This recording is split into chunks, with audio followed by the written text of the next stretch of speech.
আগামী মার্চ মাসের মাঝামাঝি সময়ে মার্কিন president mister Donald Trump Delhi সফরে আসবেন।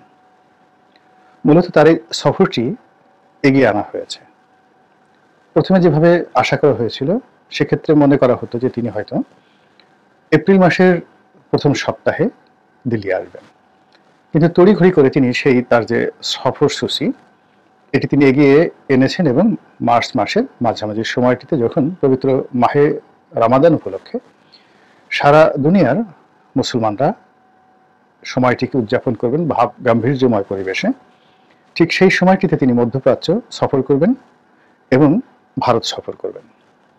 তার এই সফরের কতগুলো আন্তর্জাতিকতা রয়েছে। প্রথম আন্তর্জাতিকতা হলো, দীর্ঘদিন ধরে বাইডেন প্রশাসনের সঙ্গে সৌদি আরবের সম্পর্ক খুব খারাপ যাচ্ছে। দ্বিতীয়ত, মধ্যপ্রাচ্যে এখন যে যুদ্ধবিরতি শুরু হয়েছে ইসরায়েলের সঙ্গে এবং হামাসের সঙ্গে, সেই যুদ্ধবিরতি মূলত কার্যকর হচ্ছে না ইসরায়েলের প্রধানমন্ত্রী নেতানিয়াহুর একগুঁয়েমির কারণে। হামাস তাদের কথা মতো জিম্মি মুক্তি দেওয়ার পরেও ইসরায়েলি কর্তৃপক্ষ তাদের কারাগারে আটক থাকা ফিলিস্তিনিদের এখন পর্যন্ত মুক্তি না দিয়ে উল্টো বিভিন্ন রকম হুমকি দিচ্ছেন, ধামকি দিচ্ছেন। তিনি কেবলই মাত্র যে গাজায় অভিযান চালানোর হুমকি দিচ্ছেন তা নয়, ইতিমধ্যে তিনি পশ্চিম তীর, যেখানে মাহমুদ আব্বাসের নেতৃত্বে হামাসের ঠিক বিরোধী পক্ষ ফিলিস্তিনিরা সরকার প্রতিষ্ঠা করছে এবং যাদের বিরুদ্ধে প্রো ইসরায়েলি হওয়ার যে মনোভাব বা প্রো ইসরায়েলি আচরণ করার যে অভিযোগ এটি হামাস করে আসছে, ঠিক সেই জায়গাটিতেও তারা কিন্তু গত কয়েকদিনে মূলত তাণ্ডব চালাচ্ছেন। এর মূল কারণ মিস্টার ডোনাল্ড ট্রাম্প। তিনি এই মুহূর্তে সারা দুনিয়াকে হুমকি দিয়ে যাচ্ছেন, ধামকি দিয়ে যাচ্ছেন এবং একটার পর একটা, যাকে বলে এক হাতে বাঁকা বাঁশের বাঁশরি আরেক হাতে রণতুর্য, তিনি তছনছ করে দিতে চাচ্ছেন। ইউরোপকে প্রথমে ভয় দেখালেন, জেলেনস্কিকে প্রথমে ভয় দেখালেন, কিন্তু ফ্রান্সে এসে আবার জেলেনস্কির সঙ্গে বৈঠক করলেন এবং ইউরোপীয় নেতাদেরকে জেলেনস্কি যে কথাটি বলেছেন এটি অসাধারণ বক্তব্য, যে তার দেশের শান্তির জন্য তিনি প্রয়োজনে পদত্যাগ করতে রাজি।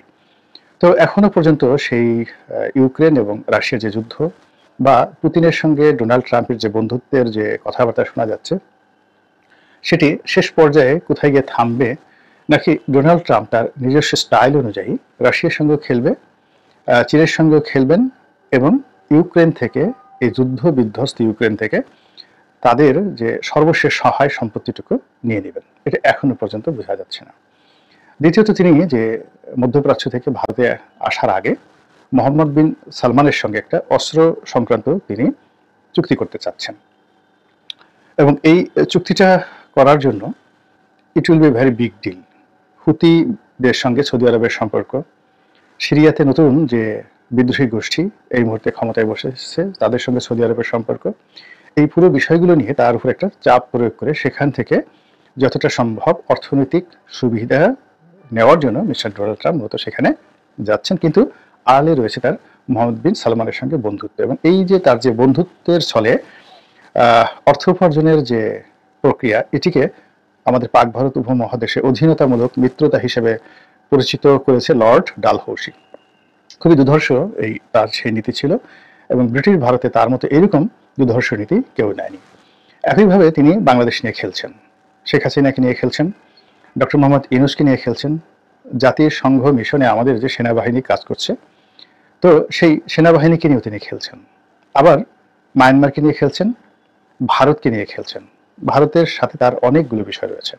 বাংলাদেশের জুলাই আগস্ট বিপ্লবের সময়টিতে ভারতীয় কোনো লোকজন এখানে দায়িত্ব পালন করেছে কিনা, এগুলো নিয়ে তিনি প্রশ্ন তুলেছেন আন্ডার টেবিলে।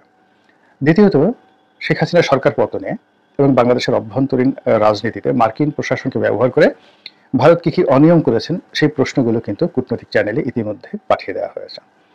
অন্যদিকে আওয়ামী লীগের যে লবিস্ট গ্রুপ আমেরিকাতে রয়েছে তাদের সঙ্গে যে ডোনাল্ড ট্রাম্পের যোগাযোগ নেই এ কথা বলা যাচ্ছে না। এর কারণ হলো তার কথাবার্তা এবং বডি ল্যাঙ্গুয়েজ শুনে মনে হচ্ছে যে তিনি বাংলাদেশের পুরো বিষয়, বাংলাদেশের সঙ্গে আমেরিকার স্বার্থ সংশ্লিষ্ট যে সকল বিষয়টি রয়েছে, অর্থাৎ বোয়িং বিমান বাংলাদেশে বিক্রি করবে, এরপর আমাদের যে সমুদ্র উপকূলে তেল গ্যাস আহরণ এই সংক্রান্ত একটা কোম্পানিকে কাজ দেওয়া এবং যেই কোম্পানিতে এখন এখানে বেশ কয়েকটি আমেরিকান কোম্পানি রয়েছে, এর মধ্যে একটি কোম্পানিতে এখন বাংলাদেশের সেই সাবেক রাষ্ট্রদূত মিস্টার পিটার ডি হাস কিন্তু চাকরি করছেন। তো তিনি চেষ্টা করছেন ডক্টর মোহাম্মদ ইউনূসের সঙ্গে একটা সমঝোতা করে তার কোম্পানির পক্ষে কাজ নেওয়ার জন্য, আর ডোনাল্ড ট্রাম্প চেষ্টা করছেন তার পছন্দের কোম্পানিকে কাজ দেওয়ার জন্য। তো এই দুটো ইস্যুর বাইরে সেন্ট মার্টিন ইস্যু থাকতে পারে, এটা খুবই সেন্সিটিভ, কাজে এই বিষয় নিয়ে আমি আর ইন ডিটেলস বললাম না। তো এই বিষয়গুলো নিয়ে তারা একই সঙ্গে বাংলাদেশের সকল পক্ষের সাথে আলাপ আলোচনা করছে। কিন্তু এখানে একটা বিষয় হলো যে তাদের এই আলাপ আলোচনা কোনো অবস্থাতেই বিএনপির সঙ্গে বা জামাতের সঙ্গে ডোনাল্ড ট্রাম্প প্রশাসনের এখনো পর্যন্ত কোনো সমঝোতা হয়েছে, আলোচনা হয়েছে, কোনো কূটনৈতিক চ্যানেলে তাদের মধ্যে সম্পর্ক স্থাপিত হয়েছে, এরকম কোনো তথ্য শোনা যায়নি। তো এরই মধ্যে তিনি দিল্লি আসছেন এবং নরেন্দ্র মোদীর সঙ্গে তার বহুপাক্ষিক, রাশিয়ার সঙ্গে তার যে চুক্তি, আমেরিকাকে অ্যাভয়েড করে রাশিয়া থেকে তেল কেনা থেকে শুরু করে ভারতীয় যারা ইমিগ্রেন্ট রয়েছেন, অবৈধ অভিবাসী রয়েছেন এবং ভারতীয় যারা ব্যবসায়ী রয়েছেন আমেরিকাতে, তাদের ভূত ভবিষ্যৎ নিয়ে ডোনাল্ড ট্রাম্প ইতিমধ্যে যে সকল সমস্যা তৈরি করে ফেলেছেন সেগুলো নিয়ে আলোচনা হবে। এবং একই সঙ্গে ভারতের সঙ্গে তাদের যে দ্বিপাক্ষিক বাণিজ্য অর্থাৎ যে সকল পণ্য ভারত থেকে রপ্তানি হয় সেগুলোর উপর 150%, 150% ট্যাক্স আরোপের যে হুমকি তিনি দিয়ে রেখেছেন, এই হুমকির প্রেক্ষিতে তিনি ভারতে আসছেন। আমার কাছে যেটা ক্ষুদ্র বুদ্ধিতে মনে হচ্ছে যে তিনি মূলত বার্গেনিং করার জন্য, একে তো বন্ধুত্ব, তার উপর এই ত্রুটিগুলো তিনি বলছেন এবং তিনি সঙ্গত কারণে বলবেন যে এগুলো তার সরকারের পলিসি নয়, এগুলো রাষ্ট্রের একটা পলিসি এবং জনগণ এই বিষয়গুলো চাচ্ছে। তো কাজেই বন্ধুত্ব আছে, কিন্তু আমি আসলে কি করতে পারি প্রেসিডেন্ট হিসেবে, তার এই টোটাল নীতির মধ্যে রয়েছে আমেরিকা ফার্স্ট। তো এই যে তিনি ভারতে আসেন, এরই মধ্যে আওয়ামী লীগের লোকজন হতে পারে বা অন্য যে কোনো লোক হতে পারে, কেউ ঠাট্টা করে বলতে পারে, কেউ হয়তো একটা উত্তাপ ছড়ানোর জন্য, সন্দেহ সৃষ্টি করার জন্য বলতে পারে, যেটা বলার চেষ্টা করছে যে তিনি যখন দিল্লিতে আসবেন ঠিক সেই সময়টাতে তিনি শেখ হাসিনার সঙ্গে সাক্ষাৎ করবেন। তো আমি শিরোনামে প্রথম বলার চেষ্টা করেছি যে এটা কি সম্ভব যে তিনি ভারতে আসবেন এবং শেখ হাসিনার সঙ্গে সাক্ষাৎ করবেন? এটা হতে পারে। এটা হতে পারে এই কারণে যে মিস্টার ট্রাম্পের পক্ষে অসম্ভব কোনো কিছু নেই। তিনি সেই পর্ন স্টারের সঙ্গে ঘর করেছেন, তার সঙ্গে যৌন সঙ্গম করেছেন, আবার এই ঘটনার জন্য তিনি বেশ কিছুক্ষণ জেল খেটেছেন, এখনো সেই মামলা চলছে। আবার তার স্ত্রীর সঙ্গে তার খুব ভালো সম্পর্ক।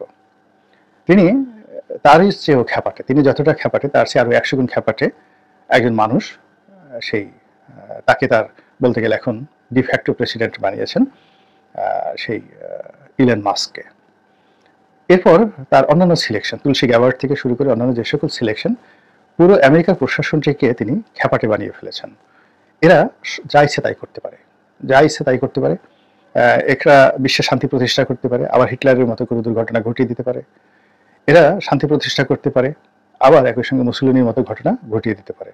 তো কাজেই তার মতিগতি বা তার স্থিরতা নিয়ে তিনি নিজেও 100% বলতে পারেন না যে আসলে কালকে এই ঘটনাটাই ঘটবে। তো কাজেই তিনি যেভাবে বাংলাদেশ নিয়ে কথা বলছেন, তার নির্বাচনের আগের থেকেই যেভাবে টুইট দিচ্ছেন এবং যেভাবে এদেশের সংখ্যালঘু, এদেশের হিন্দুত্ববাদ, এদেশে মার্কিন বিনিয়োগ এবং একই সঙ্গে $29 মিলিয়ন যে অনুদান, এগুলো নিয়ে যে কথাবার্তা বলছেন, ডক্টর ইউনূস সম্পর্কে তিনি ব্যক্তিগতভাবে ওয়াকিফাল, তার আমেরিকাতে বিনিয়োগ সম্পর্কে তিনি জানেন, বাংলাদেশে তার অবস্থান জানেন, সব মিলিয়ে তিনি বাংলাদেশ সম্পর্কে যতটা উৎসাহ উদ্দীপনা প্রকাশ করেছেন, এশিয়ার কোনো দেশ, এমনকি চীনকে নিয়েও তিনি এখনো পর্যন্ত এত কথা বলেননি। অর্থাৎ যেদিন থেকে তিনি নির্বাচনে মোটামুটি শিওর হয়ে গেলেন যে he is going to B elected as a president of United states of America, ঠিক সেই সময় থেকে আজ অবধি বাংলাদেশ নিয়ে তিনি যত কথা বলেছেন, এশিয়ার অন্য কোনো দেশ নিয়ে এত কথা আমি তাকে বলতে শুনিনি। আমেরিকা নিয়ে বলেছেন, তার বাইরে বাংলাদেশ নিয়ে কথা বলেছেন, টুইট করেছেন। তো সেই দিক থেকে বাংলাদেশের প্রসঙ্গ আসলে শেখ হাসিনার সঙ্গে যদি তার সাক্ষাৎ হয়, তিনি যদি আগ্রহ প্রকাশ করেন, আপনি বুঝতে পারছেন যে এই বিষয়টি কতটা একটা প্রলয়ঙ্কারী ঝড় তুলবে বাংলাদেশের রাজনীতিতে। সেই দেখা হলো বা না হলো, কিংবা সেই ছবি প্রকাশিত হলো বা না হলো, এই যে ভাইবটা শুরু হয়েছে, এবং তিনি যদি তার সাথে দেখা করেন সেটা এক ধরনের পরিস্থিতি প্রেক্ষাপট তৈরি হবে, অথবা তিনি যদি প্রকাশ্যে দেখা করেন সেটা আরেক ধরনের হবে, তিনি যদি গোপনে দেখা সাক্ষাৎ করেন সেটা আরেক ধরনের হবে, এবং সর্বোপরি তিনি যদি দিল্লি সফরের সময় কোনো কারণে যে কোনোভাবে শেখ হাসিনা এই নামটি মুখ দিয়ে উচ্চারণ করেন, সারা বাংলাদেশ উত্তাল হয়ে পড়বে। মানে যারা শেখ হাসিনা বিরোধী যারা লোকজন রয়েছে, তারা আমেরিকা বিরোধী স্লোগান দিয়ে পুরো রাজপথ তছনছ করে ফেলবে এবং তারা দিল্লি দখল করবে, আমেরিকা দখল করা থেকে শুরু করে আর অনেক কিছু, মানে এখানে তাদের ক্রোধ সর্বোচ্চ পর্যায়ে পৌঁছে যাবে। এবং একটি গ্রুপ যদি রাগ হয়ে তারা টুঙ্গি পাড়া রওনা দেয়, এবং বুলডোজার নিয়ে সেই বঙ্গবন্ধুর মাজার ধ্বংস করার জন্য তারা শক্তি প্রয়োগ করতে চায়, এতে আশ্চর্য হওয়ার কিছু নেই। আবার উল্টো যেটা হচ্ছে সেটা হলো ডোনাল্ড ট্রাম্পের এই বক্তব্যের পর আওয়ামী লীগের যে সকল নেতাকর্মী পালিয়ে রয়েছেন তারা যদি হঠাৎ করে উজ্জীবিত হয়ে পড়েন, তারা যদি রাজপথে নেমে পড়েন, তারা যদি সাহস অর্জন করে ফেলেন, নৈতিক শক্তি তারা ফিরে পান, তাহলে সেটা সামাল দেওয়ার ক্ষমতা এখন এই মুহূর্তে দুর্বল সরকারের নাই। তো কাজেই যে বিষয়গুলো সামাজিক মাধ্যমে এসেছে সেগুলোকে তুচ্ছ-তাচ্ছিল্য করার দরকার নেই। এগুলো নিয়ে সরকারের যারা কর্তা ব্যক্তি তাদের ভাবা উচিত, বিএনপির ভাবা উচিত এবং পররাষ্ট্র মন্ত্রণালয়ের ভাবা উচিত এবং সে অনুযায়ী একটি পূর্ব প্রস্তুতি থাকা উচিত ডোনাল্ড ট্রাম্পের সেই দিল্লি সফরকে কেন্দ্র করে। এর কারণ হলো যে এই মানুষ তিনি হঠাৎ করে একদিন আগে বললেন যে বাংলাদেশে কোনো ডিপ স্টেটে আমেরিকা কোনো ভূমিকা ছিল না নরেন্দ্র মোদীর উপরে। তারপর তিনি বললেন যে নরেন্দ্র মোদীর উপরে বাংলাদেশের ভার ছেড়ে দিলাম। ভালো কথা, এটা নিয়ে আমরা আলাপ আলোচনায় ব্যস্ত যে দেখো দেখো দেখো আমেরিকার কোনো ভূমিকা ছিল না, আমরা আমেরিকাকে দায়ী করেছিলাম অনেকে। দ্বিতীয়ত তিনি বাংলাদেশের বিষয়টি নরেন্দ্র মোদীর উপর ছেড়ে দিয়েছেন, এটি কি তিনি ঠাট্টা করে বলেছেন না কি কোনো কিছু মিন করেছেন, এগুলো নিয়েও আমরা বিতর্ক করেছিলাম। তো এরই মধ্যে হঠাৎ করে তিনি একেবারে স্পেসিফিক বাংলাদেশের নাম করে সেই $29 মিলিয়ন দেওয়া হয়েছে। আবার সেটি কোন কোম্পানিকে দেওয়া হয়েছে, কোন এনজিওকে দেওয়া হয়েছে, তাদের ছবি কিভাবে কোন ম্যাগাজিনে আসবে, যে সময় ব্যয় করে মার্কিন যুক্তরাষ্ট্রের প্রেসিডেন্ট বাংলাদেশকে নিয়ে কটূক্তি করেছেন, রাজনীতি নিয়ে কটূক্তি করেছেন এবং এদেশে যারা এই দুই জনের নাম সর্বস্ব একটি প্রতিষ্ঠান এত বিশাল অঙ্কের 350 কোটি টাকার মার্কিন ডোনেশন পেয়েছে তাদেরকে নিয়ে যে ঠাট্টা এবং মস্করা করেছেন, এটা আমরা কল্পনা করতে পারিনি যে একদিন আগে যে তিনি এই কথা বলতে পারেন। কাজেই তিনি হঠাৎ করে যদি আবার বাংলাদেশ নিয়ে বিস্ফোরক কোনো মন্তব্য করে বসেন আর যাকে বলা হয় শেখ হাসিনার নাম উচ্চারণ করেন, তার সঙ্গে দেখা করেন বা তাকে আহ্বান করেন দেখা করার জন্য, এনি মিনস এটি তার দ্বারা সম্ভব।